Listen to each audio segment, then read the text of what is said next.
outsole.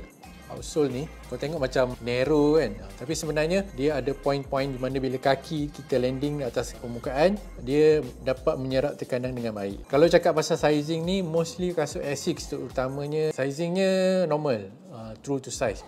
Untuk kasut ni bagi aku sama juga, sebab jangan terpedaya dengan reka bentuk outsole dia yang mungkin nampak macam tirus kat sini, tapi sebenarnya kalau tengok insole, kalau kita tengok design dia, dia sebenarnya adalah kasut yang cukup lebar lah. Dia tak terlalu lebar, tapi sebenarnya agak wide untuk kaki normal macam biasa. Tapi kalau kau jenis kaki yang betul-betul ultra wide, aku boleh suggest untuk go half size up atau full size up. Jujur aku cakap, kasut ni sebenarnya dia tak ringan, tapi tak terlalu berat. Faktor berat dia sebenarnya banyak dekat area ni je, penuh dengan gel. Dia agak berat, tapi dengan gel ni lah feeling pakai tu bila berjalan dia terasa lembut dan selesa.